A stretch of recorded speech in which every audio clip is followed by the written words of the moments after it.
Good morning, friends. We are gathered here today to discuss dating. But before we get started, this live stream may discuss trauma of all sorts to include all types of abuse. Viewers and listeners may find it unsettling and triggering. The guests on our live streams reflect a diverse set of values, morals, and ethics that may not reflect the morals, values, and ethics of the Misfit Amish.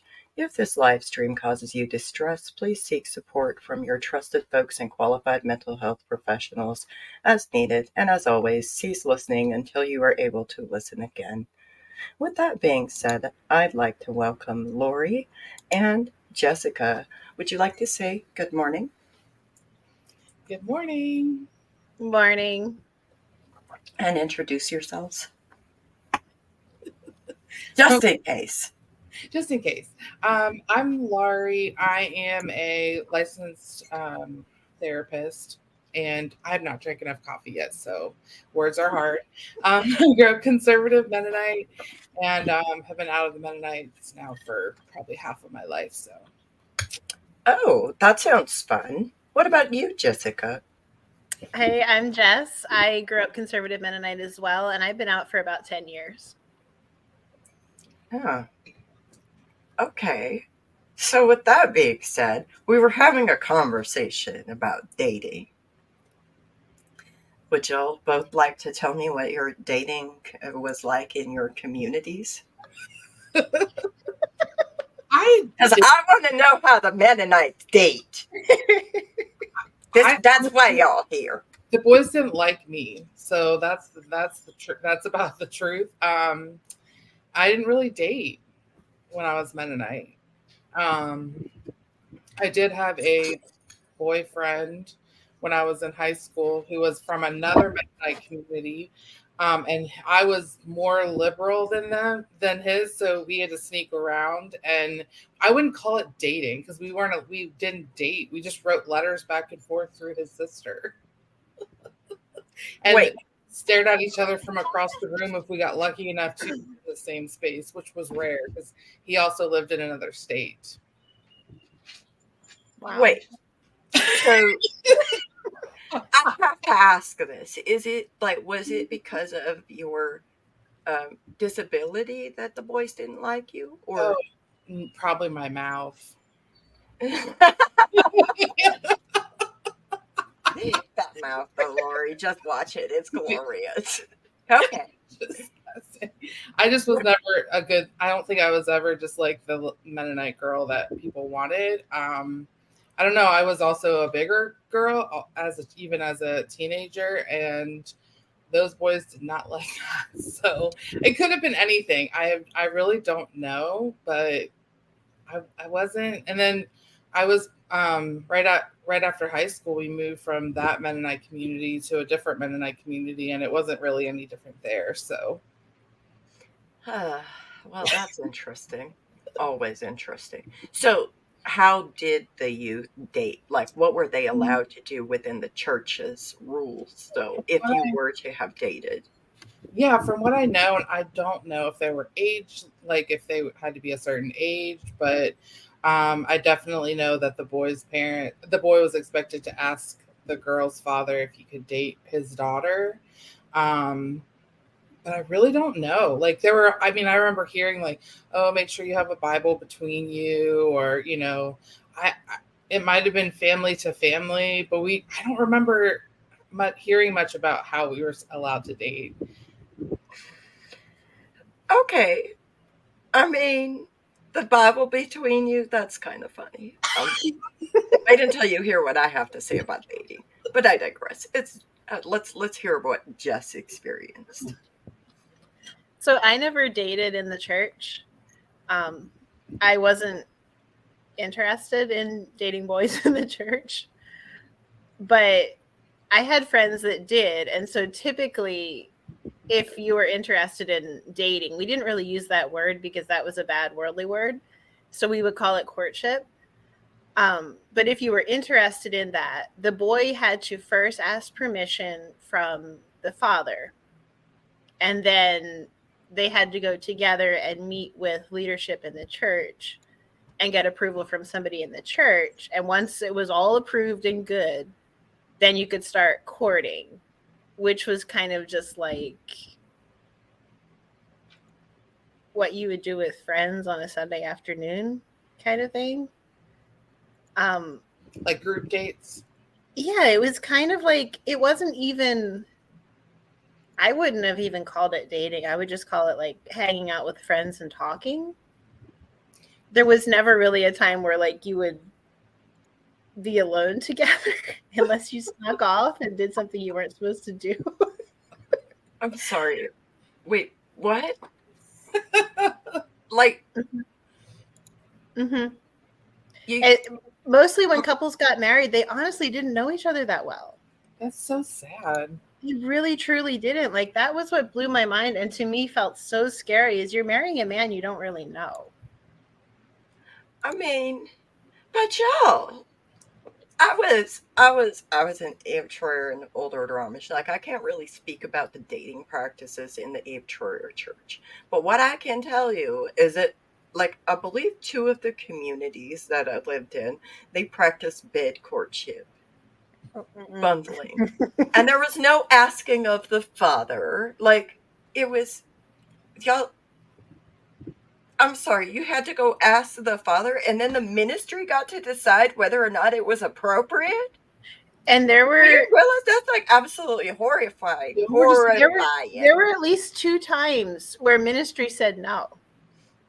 But that's absolutely horrifying to an Amish like me. Like really. Wait, so are you saying y'all could just date whoever you wanted? Like you would go to the singings on Sunday evening when you were the right age, either 16, 16 and a half, or 17 out of the communities that I lived in.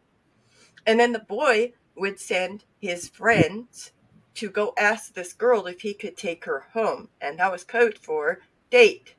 And inside of the different communities, they had different practices. Like I said, 2 of them, I believe, you practice bed courtship. And that literally means they got in bed together. We would have died. And then they had a specific time. Like the boy was supposed to be gone. They did it at the girl's house. And the boy was supposed to be gone by the time that they got up to do chores in the morning for sure. Overnight. And then without a chaperone? The scandal. In other communities, they had special nightgowns made for those too. They would iron them too. I'm just saying, like you gotta be special for that. I can't. Seconding what Jess is saying, that's my dating experience as well. Even our letters were read by others. Where the fuck was your privacy? I'm sorry. Anyways, so in another community, they were allowed to sit at the kitchen table across from each other with an oil light on. And I'm not talking about the bright oil light, like the bright lamps that we use, like the old-fashioned Coleman lamps. I'm planning on making a TikTok about the lights because somebody asked. But regardless, there was like this whole thing of like there was an oil lamp on, so it was dark, kind of like, you know, a little bit more light than a candle. And they were supposed to sit at the kitchen table across from each other. And that one, it was only until midnight. At midnight, the boy had to leave. So they were actually expected to talk to each other. That's so romantic. Like, that never would have happened. Jess, are you saying that if some woman just hit you up and was like, hey, let's go sit at the kitchen table with an oil light and a cup of tea, I'm there. Anyways, and in the community that I actually went to the singings in, it was very much the same. Now there were couples that did not have the oil light on, okay? Like they were wild. Sitting in the dark. And it wasn't until midnight. Yeah, they would literally sit in the dark, you know, or they would sit side by side. Like people would confess in church to these sins, okay? They sat side by side instead I of. know what the confessions were like from the ones that slept that laid in the same bed in a fancy nightgown. That's what I want to know what their confessions were like. What? Oh, we're not going to talk about that. We're not. I didn't hear those confessions, but I did hear these confessions. And then I dated somebody from a different community. We were supposed to get married. I dodged a bullet, y'all. But I digress. Anyways, in that community, the boy was supposed to sit on a big chair in the living room, and the girl was supposed to go in and sit on his lap. I'm just saying, again at midnight, but the pumpkin. We're like looking like Cinderella over here compared to these Mennonites and their exertional over our you I I'm horrified by the lack of absolute utter where's your authenticity to even get to know somebody? I knew so many couples that really didn't even know each other, and they'd been married for 3-4 years.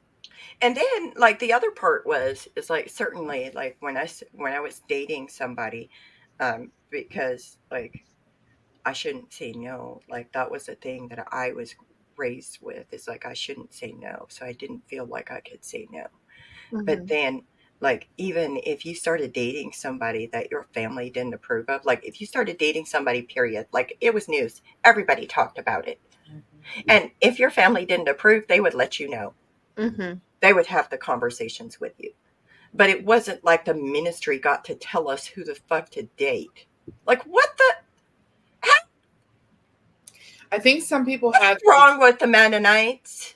they had little dating rooms too. Like if your house had like a den or something, like they would have a special room in the house for their kids that were of dating age to to like sit in that room in like a sitting room or something. So they were allowed to be alone. So in the community I was in, I just don't know much beyond that. But people had to ask they they did have to ask your father's permission to date. No, just no.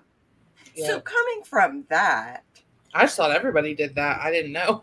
I did too. I assumed that was just normal. People typically will ask the father if they could marry their daughter. I just thought that was like a normal thing that people did. Yeah, that's not normal. Whoa. Your daughters are not your property. They are whole human beings. They have value. And they have authenticity and personhood. And you know what? Your daughters also have the right and the ability to make decisions for themselves. And I feel like what I'm hearing, all of that was completely removed. And it was even more controlling than the environment that I was in. And I was older Amish, and you were like this liberal Mennonite. We would have said they were. We just don't know. Compared. And Jess, like really, like we would have just, well, maybe it's their schnet. We just don't know again. But then Rebecca says, long distance chaperone courtship for 4.5 months. Then we got married and moved to Africa 6 weeks later.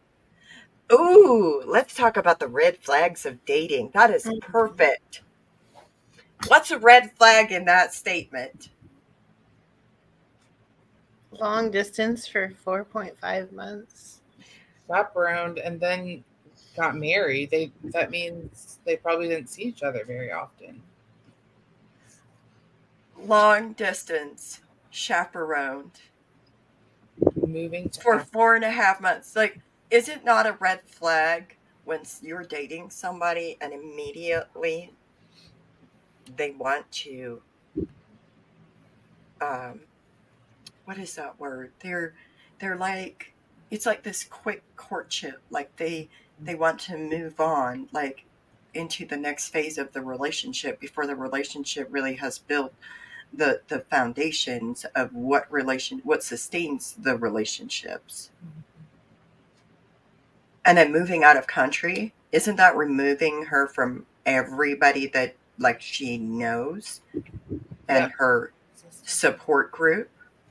I don't know. I'm just speculating, Rebecca, but thank you for that. So what are some red flags? Love bombing.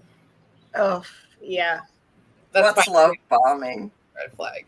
Um, like I think there's a wide variety of things that could be included in love bombing, but it's most typically associated with narcissists, but not just narcissists love bomb. But basically, when they come on really, really strong in the beginning without any basis, like you're amazing and wonderful, and I'm in love with you after like a week when you don't have. You haven't gotten a chance to know the person, so it's not coming. And a lot of times it's used in order to for the other person to feel an accelerated sense of where the relationship is, and then they feel that they should be there. It really makes the other person very confused. It feels like gaslighting too. And then typically if it is love bombing, they can't keep it up, so then like they're not consistent, they're not showing what they said they were or whatever. They can't keep it up. Lauri, are you saying that when, there's this whole like, oh my God, I love you so much, but then their words and actions don't match? That Is part. that what you're talking about? Yes. Partially? Yep. I will vouch that does kind of make me feel kind of crazy. It's like the first thing I look for. And it happens in more. I mean, we've talked about it happening a lot in conservative, plain communities too, where they love bomb new people coming in. And I think the religious communities do it too. Yeah, it did go with those accelerated relationships. Absolutely. Yeah. And I feel like we were more vulnerable to it because we were so inexperienced, and the little experience we did have was with the chaperone, with a sibling watching us, or like monitored by family. But what So we about the didn't people? really we did. Sorry. Oh, Are you frozen? I think she's frozen. Oh, she's back. She's back. Okay. Well, but Jess, what would you say to the people who say you're fleeing loose youthful lust, and that's why we were so chaperoned? No, you're just behaving for whatever person's watching you. Boom. So, is it really giving you the space and the ability to build a genuine connection and a foundation for a relationship? Mm-mm. No, and often, in my experience anyway, it was siblings that would be your chaperone, and so of course you're not going to act up when you know your sibling's going to rat you out to your parents. Oh goodness. Well, that You also have to live with that. Oh, sets up like dynamics between siblings that aren't healthy either, but that's another topic. That's a whole nother, yeah. Exactly. Yeah. what if like this is like the mission board's fault? Mm. Like how does that play into healthy building healthy relationships? It doesn't. They just want soldiers. Yeah. For what purpose? World domination. More manpower, more people on the ground. I'm sorry. See, like we didn't have a mission board, like because we didn't go out there and like, recruit people. We didn't seek to change people's religious affiliation. That was not a thing for us. It wasn't our place to do so. If somebody came and they wanted to be Amish, we would of course tell them like, oh well, you have to learn language, you have to learn to read High German, so you'd have to learn 2 languages, and then you'd have to apply to appeal to the bishop and talk and blah blah blah blah blah, all these steps you would have to take. So it's very rare for somebody to join an Amish community unless they're adopted, etc. But we didn't feel like it was our place to tell anybody what their spiritual journey was unless you were born Amish. Then it is a gift. I'm just baffled at how far these mission boards will go to continue to recruit soldiers to have what you said, the world domination. But why? What makes them the right one? themselves. They made themselves the right one.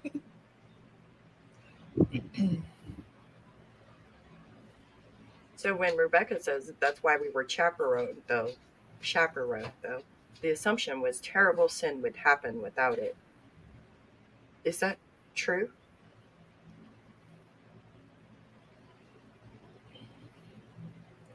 I remember hearing a lot of your soul will be damned.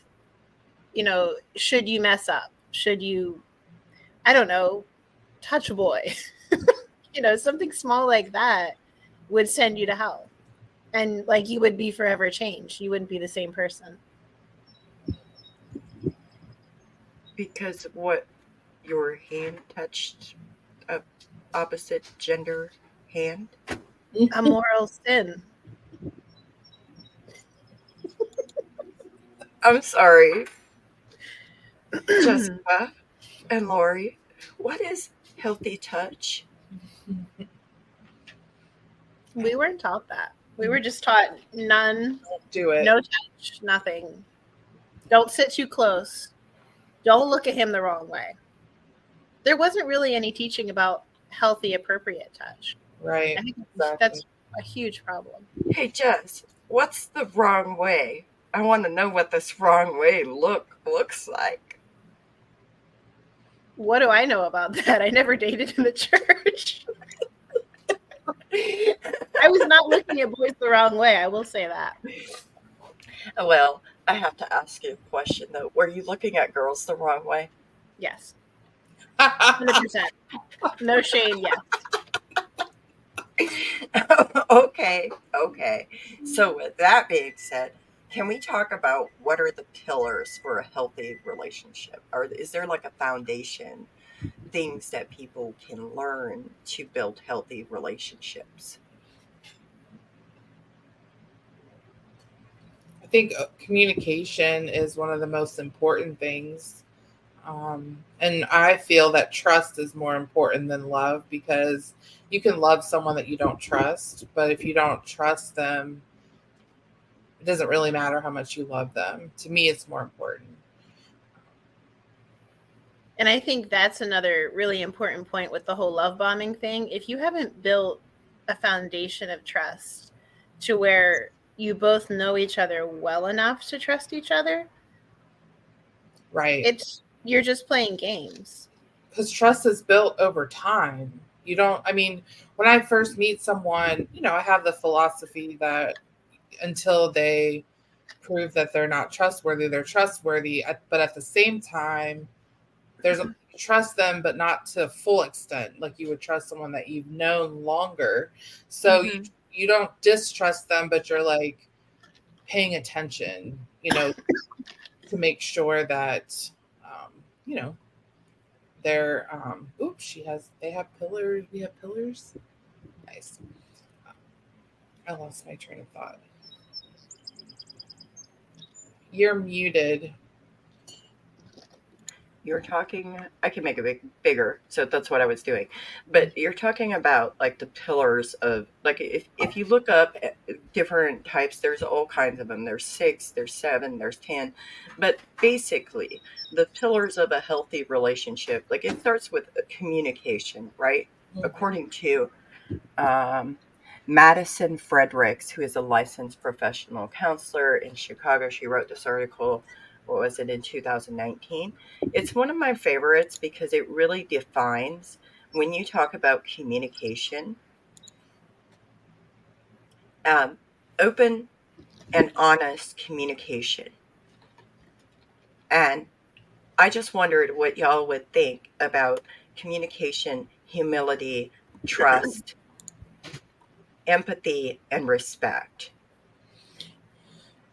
Those are all, I hadn't really thought of humility, but if someone, if you mess up and you're humble enough to say like, hey, I messed up, or that I made a mistake, or I will do better, like you do need to have that. And definitely I agree with the rest of them. Mutual respect. I wouldn't want to be with someone who didn't have any empathy. Right. And so, like, The reason I brought this up is because people talk a lot about like relationships, blah, blah, blah, blah, blah, all of the healthy things, all of the bad things. But a lot of times there is a discrepancy between what we were conditioned to believe in dating and what we experience when we enter the dating world, right? So, how do you navigate that? Like coming from a place where there's no privacy, there's no ability to explore and build these pillars. There's no you have nothing to build the relationship on because everything is. How did you word it, Jess? You were performing for the person who is chaperoning you. Yeah. So, it's like to me, I didn't have that barrier, but to you, y'all did. So, how do you navigate that? It was really scary. Like the first time that I actually started dating, once I had left, you guys know, like I literally left the community and I just jumped straight into a relationship. And I didn't know what I was doing. I was scared. Like the first time I actually talked to somebody and they started flirting, I was like, "Oh my god, I don't even know how to behave or what to do or what the appropriate reaction was." But I was so scared because like I was by myself. I didn't have anybody watching me. Mm-hmm. You know, my siblings were hundreds of miles away and I'm just sitting here like, "Oh, Wait, what? what do I do?" It was crazy. It was What about really something I had to navigate. with intention too? Like Mhm. figure out like what do I do? Mhm. How do I get through this? Do you Yeah, want to talk do you want to talk about that too, Lori? Did Uh, you experience any of that kind of sort of or no? Not that specifically, but for me, it was more like I had all these preconceived notions about men based on the programming um, Mhm. that, all they wanted was sex. And then I was like the gatekeeper of sex. So not only that, but like we were just told, don't have sex, don't have sex. So, That um, I can relate to. yeah. And, the purity culture stuff that we've talked about in some previous live casts, live streams that it was just basically a line in the sand, right? And so you could do anything right up to the line. And I won't go into detail, but that really messed me up in a lot of ways. Plus, I had no idea how to look for healthy signs. I had nothing. So basically, if a guy paid me attention, I was like, hey, and it was bad. I was not set up for any type of success. No one ever talked about what healthy relationships. I had to figure it all out on my own. That sounds like a journey. Just a smidge. Just a Like smidge. just a smidge. So like I can relate to the whole like, you were the gatekeeper for men, right? Like you're you're objectified and sexualized to the point that it is your responsibility to gatekeep for men. But by the time that I exited the culture, I did in fact have like an extensive amount of EMDR therapy. And I often talk about this because I feel like it's part of what allowed me to begin living my life in a way that made sense to me is because of that. And Yeah. so maybe my experience is a little different because I didn't necessarily I guess I ended up being like kind of like to purity culture. Like just F off purity culture. I'm not about that. And part of what I processed in EMDR was partially the inherent amount of purity culture BS that I had been conditioned to believe in and brainwashed to believe in. So maybe that made a big difference. I don't know, but I do know that I didn't have that whole like, oh, it's going to be the end of the world if I end up having consensual sex with somebody. I didn't, even back then, I didn't have that. But what did I have? I still held on to the internal homophobia, and I thought I was going to hell if I didn't date men. Yeah. And I held on to that that was the longest and the most difficult to navigate. I could imagine. Mm-hmm. Yeah. Because that one's a beast. that one is a beast. The internalized hatred and self-loathing of yourself and everything about you that you have no control over, and nobody deserves that. But I did eventually come out of that. Yeah. And find a way forward and through it. So I would like to say that I think once I did that, I was able to start looking at relationships in a much different manner than what I had been looking at relationships prior to. Yeah. And I felt like I was able to show up to relationships with more authenticity and honesty and openness and directness, but also, I'm a little direct, and to some people, they feel that directness is an attack. But when you start talking about open communication in relationships, if you're constantly dancing around a topic with your partner without coming out and saying what you actually mean, I feel like that's a red flag. Like, why do you have to dance around this topic? Mm-hmm. Why are you dancing around this topic? Is it your partner or is it you? Like, is this trauma you have to dismantle? Or is it your partner is subconsciously just not compatible with you? Am I wrong in thinking that? No, and I think also finding a partner that's safe and that sees you is another part of it, because I have had multiple times where there were certain topics that I just knew I couldn't talk about because they weren't a safe person to talk about it with. And I think that's another thing where when you're getting to know somebody, like establishing that, finding out how they feel about things before you jump in and just start swimming. Like, you have to have that foundation first. And we weren't taught to assess for whether someone's a safe person. Mm-mm. We were only taught to like assess for certain traits that the church deemed as appropriate. And I still struggle with healthy communication in a relationship because I didn't witness it. Mm-hmm. Yeah, we didn't really have anybody to learn from. Like, Right. We didn't we're have the role first models. ones. Yeah.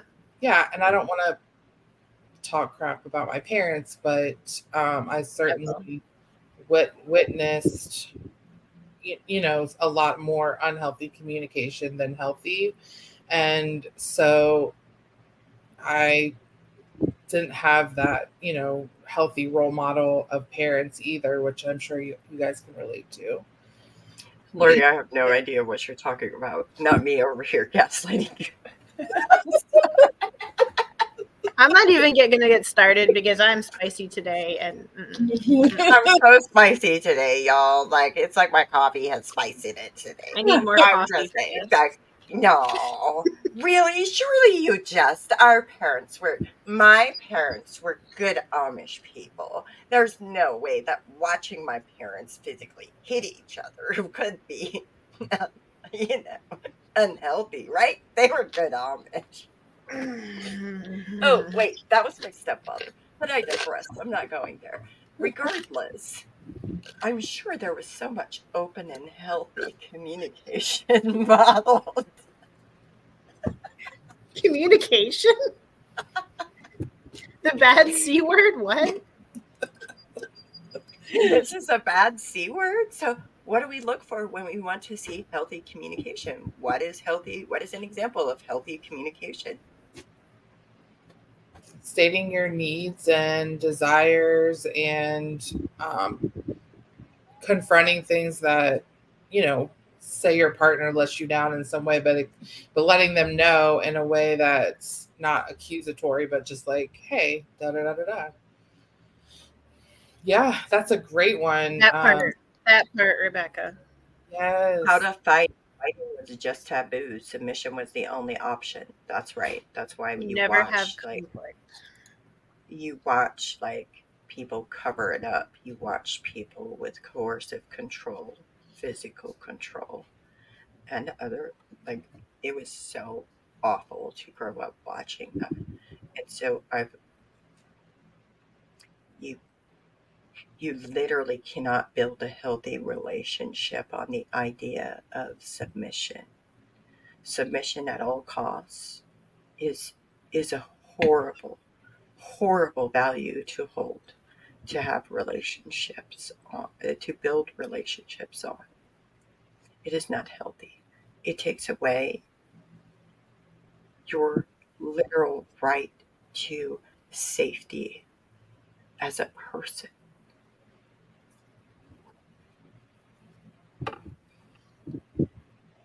And furthermore, conflict in and of itself is not inherently unhealthy.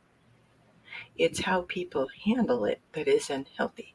So if I say to somebody, hey, I notice you're having a problem with blah, blah, blah, blah, blah, what's going on? And the person takes that as like, oh, well, I'm struggling with this and this and this. That is a healthy conflict.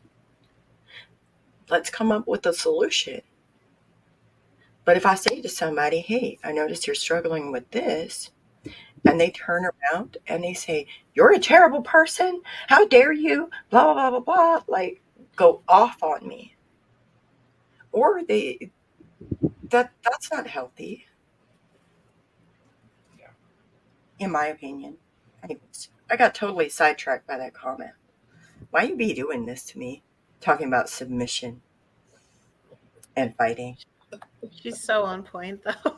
But yeah, it's so true because it When also they highlights the fact, like we grew up in a very patriarchal, male dominated society, and then women are, and then very authoritarian. So even though I wasn't married in the church, I can't tell you how many times I would ask just a question because how I learn is by asking questions. And like I'm not questioning your authority. I'm just asking, and if I understand why I have to do something 9 times out of 10, I'm more willing to do it.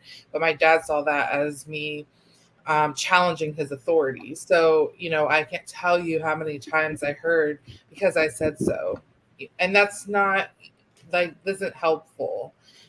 So then that can translate into marriage or into relationships. Thankfully, I don't like really struggle with that I'm aware of, but you can see how you would be even more likely to end up in an abusive relationship because you were taught to take it and not to challenge it or say anything back, or even if it's not abusive, but just like where you don't know how to speak up for yourself or advocate for yourself or challenge what your partner is doing or anything like that because you're so programmed to be submissive. Mm-hmm. And furthermore, doesn't that kind of teaching also teach you to paint some red flags as green? Isn't this why people literally sit there and they romanticize this idea that, oh, somebody's stalking you? Really? He Exactly. just really is romantic. Oh, that's so romantic. Really, really likes me. No. Oh, he's really mean to me. That means he likes me. Yep. Like, that's that's not that's not a good thing. If somebody you're dating literally starts stalking you, there's a problem there. That is a giant red flag. And you need to have the tools to remove yourself from that situation. But we're not given those tools. We're taught to paint them green. We're just given a bucket of green paint. It's like we're just out there painting green. And I think that puts us in a really dangerous situation once we do get out, once we do start dating, because we're so used to just taking it. You know, we don't like something, we feel like something's wrong or unsafe, we just take it and we internalize it because that's what a good woman does.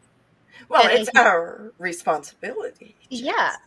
yeah. And I think it puts us in a really dangerous position because then we're not thinking about what the partner's saying. We're not thinking about, you know, maybe they're not a safe person. Maybe I shouldn't be with this person. We're just taking it all. Yeah. To the point where some people, I have friends that have gotten in really dangerous situations. They moved with their husbands to somewhere really isolated, and that's so dangerous. And they have no bodily autonomy to be able to say, no, this is where I draw the line. I'm stepping away, because they can't. What about the whole idea that forgiveness is absolute? Like, I don't know how Mennonites practice forgiveness, but it's like, oh, he hit me, but he only did it once and he's sorry. What about that? Or somebody Um, hit me, right? Like, what yeah. about that? How does forgiveness tie in with that? The Mennonite idea of forgiveness, that is. You forgive and forget. I remember the first time that I learned that forgive didn't mean forget, because I was like, um, well, I can't, and like whether forgiveness is even necessary is not what I'm even discussing, but like, you know, we were told to forgive and forget, and that meant, again, like you said before, we don't talk about it. And that was, I think that was similar in our communities, in mine anyway. What about I you, Jess? remember, I don't know if it was taught, I don't remember it being taught in the church, but my family in particular would always talk about the Bible verse where Jesus said you should forgive somebody 70 times 7. Mm-hmm. Mm-hmm. And you should just, to me, that was just an infinite number, which means you should just always keep forgiving someone, regardless of if they just keep repeating the same thing. It's what we were told to do. Yeah, yeah. You just So, keep forgiving and keep taking it. how does that affect your ability to make safe decisions for you in dating scenarios? Well, I have to Does it? accept whatever is and forgive and keep going, and don't report it, or don't, Mm-hmm. um, you know, tell anyone, type of thing. Yeah. So then, if you're just accepting it, you're not allowed to talk about it. You're like literally sitting there, and if you get in a dating relationship, even not even married to the person, if that person is hitting you, do you have the tools and resources that you need to exit that relationship? Mm-mm. No, and I can say personally, it put me in a really unsafe position physically because I didn't know enough back then to be able to stand up and say, no, this isn't okay. I just kept forgiving to the point where I was in a situation where I wasn't physically safe. Yeah. Did you do you feel comfortable like talking about how you were able to exit that relationship? It wasn't great. It was really hard, and it took a lot of work on my part because I wasn't prepared to even know how to function by myself. So I left the community. I jumped straight into this relationship, and I didn't even have the time or the capacity to do the work to figure out what a safe relationship looked like. And once I was in it, and there was a lot of anger and a lot of outbursts and things like that, which I was so used to seeing that it didn't even faze me. Um, yeah, it finally got to a point where I was like, I'm not safe.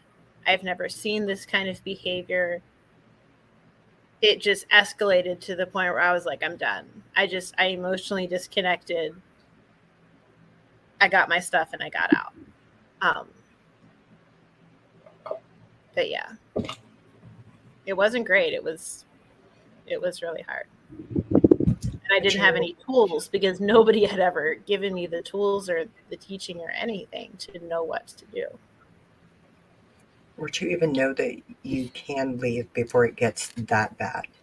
If you Yeah. see a red flag, you can leave. Well, and you probably didn't even realize it was a red flag or unhealthy because, like you said, that was No. normal Yep. to you, and you weren't shown anything different. So how would you know? And I just assumed, well, this is just how men behave. Exactly. Yeah. Yeah. So that's like we're expecting, and we're expecting violence from people, specifically men. Would you say that's because you were conditioned to think that all men are going to be violent in some ways? More or less, yes. I mean, I was pretty much taught that if they are, it's because I did something I shouldn't have done. I behaved a way I shouldn't have behaved, and that's what brought it on. If I would have just been quiet, he wouldn't have gotten angry, kind of thing, Some blaming. Yeah. Yeah. It's very victim blaming. That's nobody deserves that. But I'm glad you got out. So then now, like, what do we look for? And we talk about some of the red flags. We've talked about some of that, but what do we look for that helps us feel safer in connecting with a person? Actually, For me, it's consistency. Like you do what you say you're going to do and you show up and you say you're going to. That goes a long way for me in building trust and letting me know that you're going to be there. And, when, if I, one of the things I like to do in the beginning when I'm first dating someone is to like say no to something or put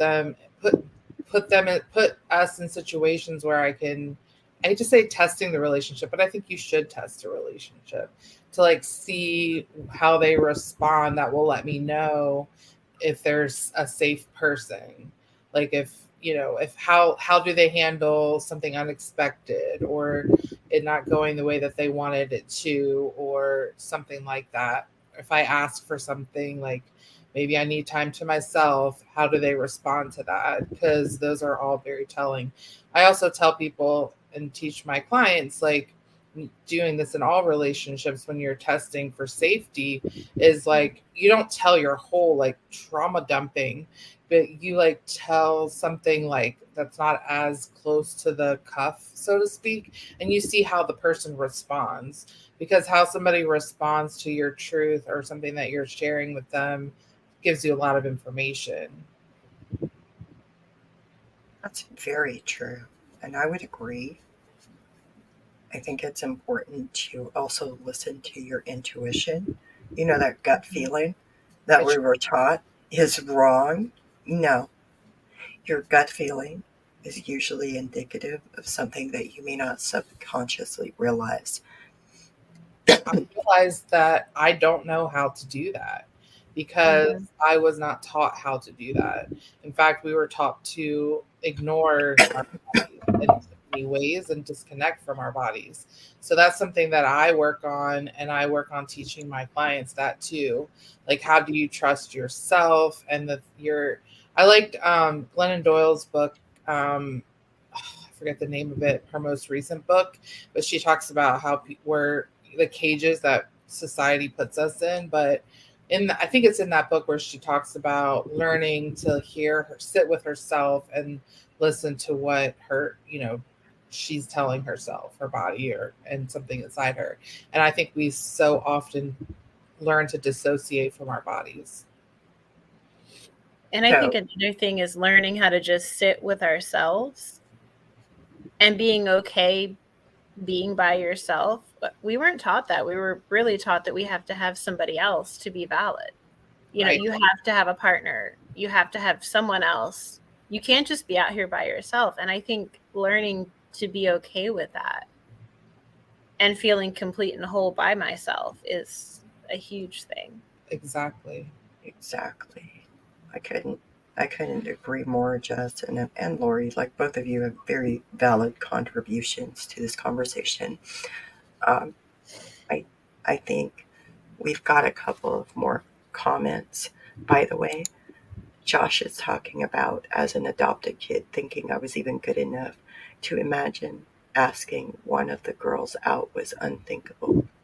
So there was that from one of the weird guys. You know, I like weird people. I'm a misfit. I've always been a misfit. Everywhere I go. That's why I made the organization, the Misfit Amish. It is a collective group of people who are all somewhat misfits in one way or another. Because you know what? Sometimes we actually need places and spaces where we can feel like our truths are honored and that we are able to share what we want to and what we need to. Which, if y'all don't know, Josh just published a novel. He's on, it's on Amazon. It's called A Tale of Four Strangers. Hmm. And then Marlene says, I was told that Jesus commanded that I forgive my rapist. Yeah, of course. And that because I still had trauma, that meant I Yes. really didn't forgive him. And I think when you carry that kind of teaching into your relationship, it's this whole idea of like, first off, you're not even just battling whatever is going on in your relationship today.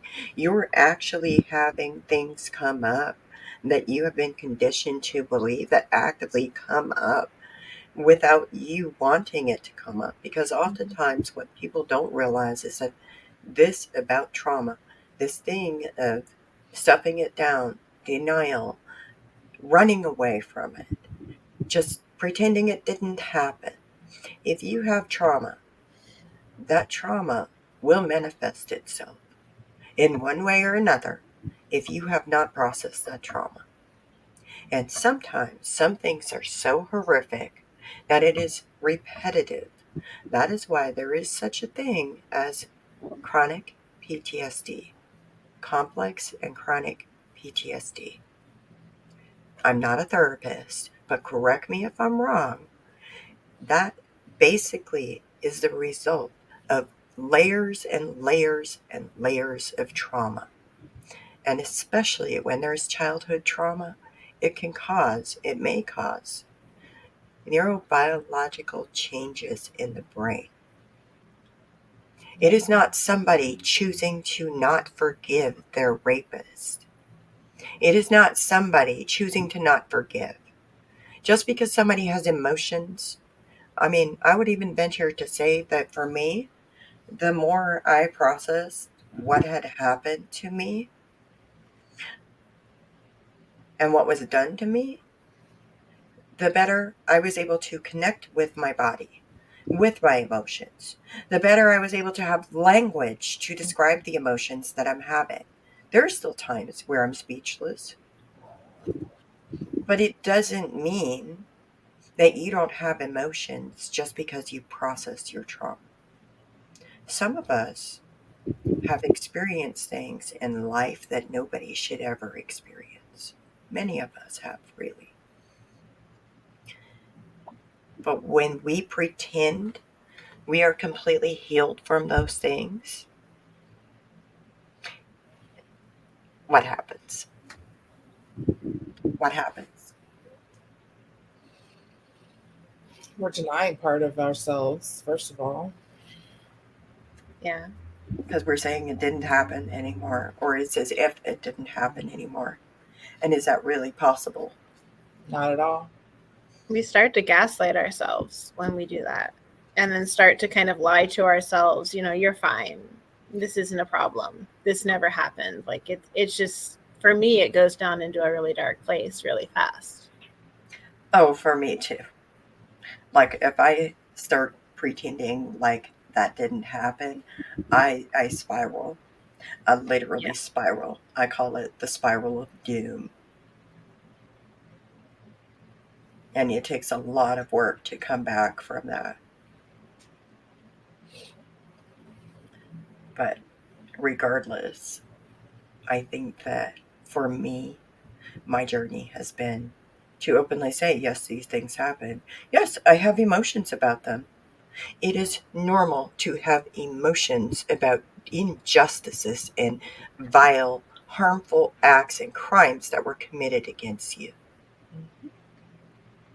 And when you go into a relationship and you haven't processed that trauma, what do?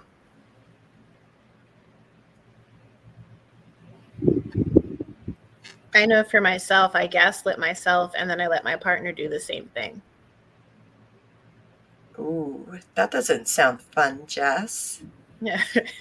Horrible. Would not recommend. Do not recommend. This is not a preferred method of managing dating No. after trauma. No, because then once you get out of that relationship, it's all still there. Yeah. And it's somehow worse. Oh, God. That sounds terrible. You got anything to say, Lauri?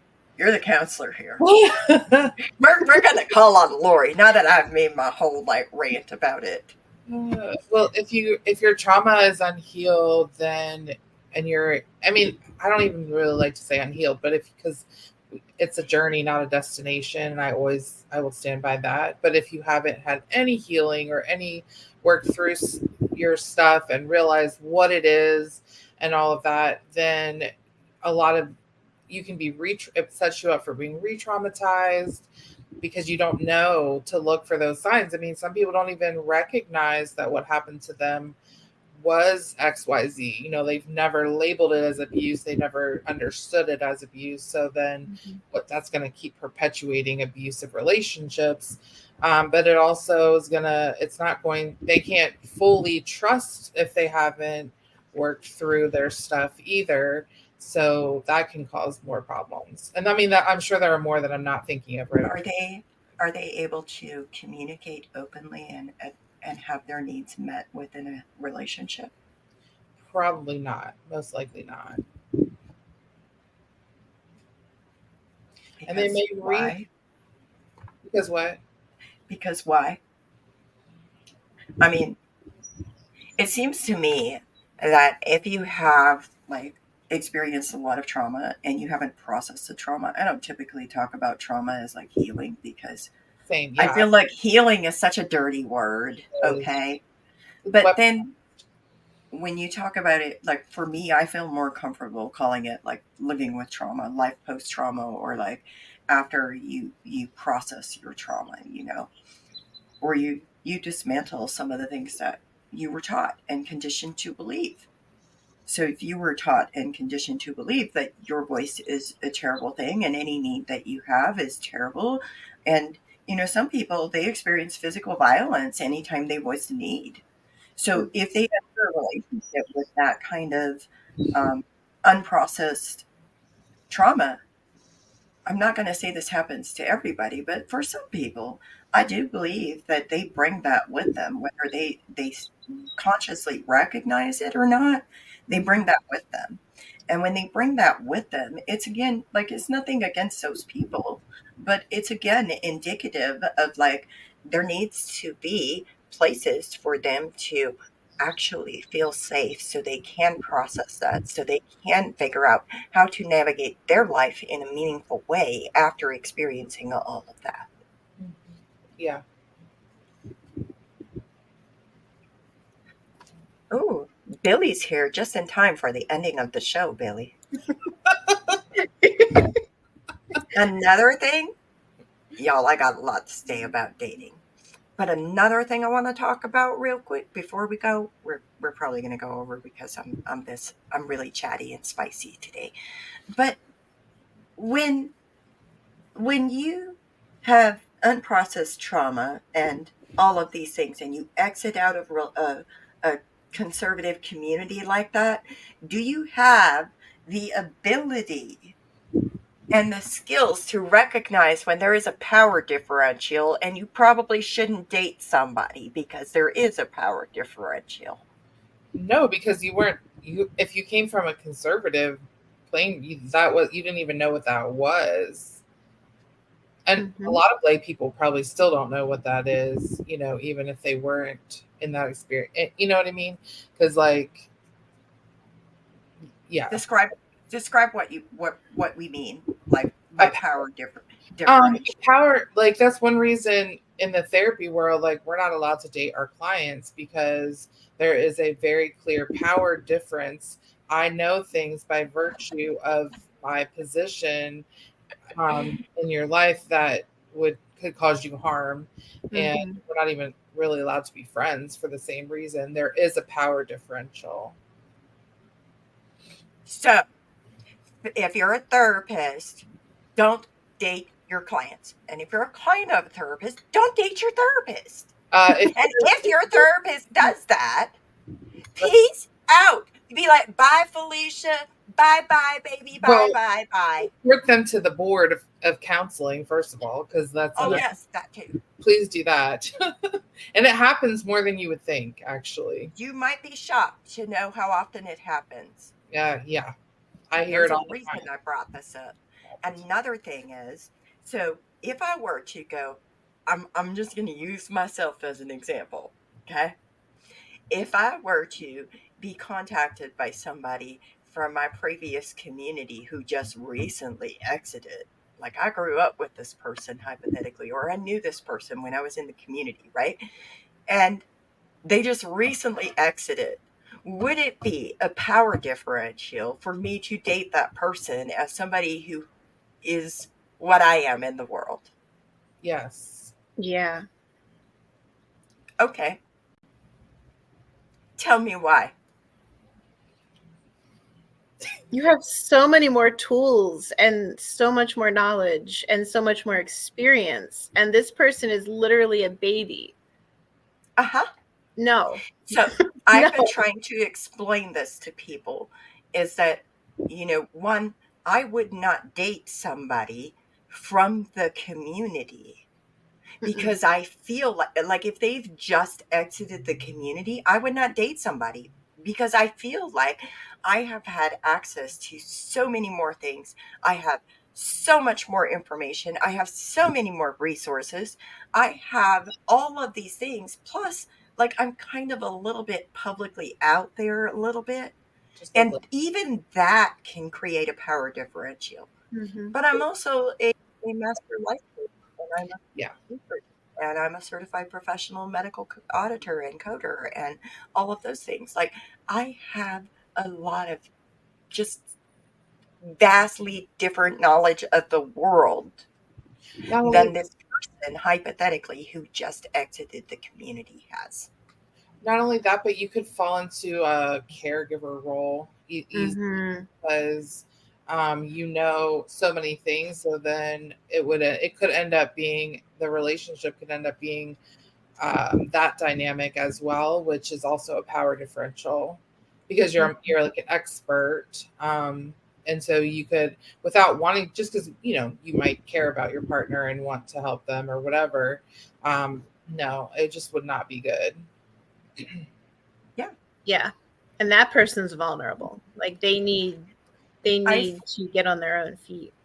I feel like if somebody exits the community and they contact me, it is my job to support them, have conversations with them as I can, and also to connect them with the right resources for them Mm-hmm. with consent. But I also feel like it would be me taking advantage of vulnerable people and exploiting them. Yeah. I also wanted to add something to like when we were talking about therapy. Imagine that you have an individual who was an environment similar to the ones we grew up in, and then they finally get to a point of seeing a therapist, and the therapist crosses boundaries that are inappropriate, and that person what it re-traumatizes them because for a lot of reasons, but ones they don't even know that like if that happened to me now I would know better, but they wouldn't know better, so it would be even more damaging to them and they're more at risk to being re-traumatized. Yep. It would be that's part of what I mean when I talk about the layers of trauma. Like some people really do have layers of trauma. They have chronic and complex PTSD and they're undiagnosed. They don't even know that it's real. Yeah. because they don't have access to the same type of information and support that people like me have had. It's something I have noticed about us when, like, plain people in general, it seems like when we leave, we tend to attract people that see that and they know that we're more vulnerable and they're attracted to that. And I think that's also really dangerous. Yeah. Oh, let's talk about the fetishizing of plain women. Ugh. Mm. You ever encountered that? So I had a partner that literally wanted me to wear my plain clothes for certain activities. Oh my God. Yeah. I'm sorry, what? Jess? I'm not even joking. Like, this is a thing. Jess? Yeah. Well, do you feel like an object yet? Did you feel like an object? Disgusting. Absolutely just I was so beyond horrified. Why do people fetishize plain women? And So- for the record, to be plain doesn't mean that you're Amish. Mm-mm. It just means you're plain. There's a difference. Thank you.